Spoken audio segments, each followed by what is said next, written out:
সামনে দাঁড়াইতে দিব না। স্বৈরাচার হাসিনা ছিল একটা দৃশ্যমান শক্তি। আমাদের সামনে যে শক্তি এখন উপস্থিত হয়েছে তারা অদৃশ্য শক্তি, তারা কালো ছায়া, তারা বাংলাদেশের মাটিতে কালো ছায়া বিস্তার করে বাংলাদেশকে ধ্বংসের ষড়যন্ত্রে লিপ্ত হয়েছে। আপনারা ঐক্যবদ্ধ থাকবেন।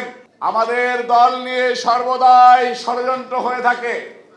স্বাধীনতা সার্বভৌমত্ব রক্ষা করার এই দল বাংলাদেশের সকল বিপদের সময় বুকে তাজা রক্ত ঢেলে দেওয়ার জন্য রাজপথে অবস্থান নিয়েছে। দীর্ঘ 17 বছর যাবৎ ফখরুদ্দিন মঈনুদ্দিন থেকে শুরু করে স্বৈরাচার শেখ হাসিনা পর্যন্ত বিদায় করার জন্য আমরা এই রাজপথে জীবন দিয়েছি। বিএনপির ভারপ্রাপ্ত চেয়ারম্যান জনাব তারেক রহমান সাহেবের নেতৃত্বে এদেশকে রক্ষা করা জাতীয়তাবাদী শক্তির নৈতিক দায়িত্ব। এদেশকে রক্ষা করা জাতীয়তাবাদী যুব দলের নৈতিক দায়িত্ব। এদেশের স্বাধীনতা সার্বভৌমত্ব গণতন্ত্র রক্ষার জন্য অতীতের ন্যায় বাংলাদেশ জাতীয়তাবাদী যুব দল বুকে তাজা রক্ত ঢেলে দেবে ইনশাআল্লাহ সারাটা জীবন। স্বৈরাচার হাসিনা বিরোধী আন্দোলনে আমরা যেরকম ঐক্যবদ্ধ ছিলাম, সামনে ঠিক একইভাবে আমাদেরকে ঐক্যবদ্ধ থাকতে হবে। স্বৈরাচার হাসিনা ছিল একটা দৃশ্যমান শক্তি।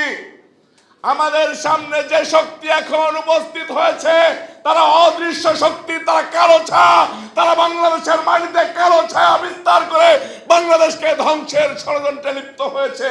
এই ষড়যন্ত্রকারীদেরকে জাতীয়তাবাদী যুবদল কেন্দ্রীয় নির্বাহী কমিটির সংগ্রামী সভাপতি আব্দুল মুনায়েম মুন্না, নুরুল ইসলাম নয়নের নেতৃত্বে আমরা ঐক্যবদ্ধভাবে ইনশাআল্লাহ ঠেলে দেব। সামনে দাঁড়াইতে দিব না। জাতীয়তাবাদী যুব দলকে যখন নির্দেশনা দিবে, সানশাইন আটা ময়দা সুজি ভালোবাসায় তৈরি, ঠিক একইভাবে যেরকম হাসিনাকে বিদায় করেছি ষড়যন্ত্রকারীদেরকেও বাংলাদেশের মাটি থেকে ঠিক একইভাবে বিদায় করব ইনশাআল্লাহ। আপনারা ঐক্যবদ্ধ থাকবেন।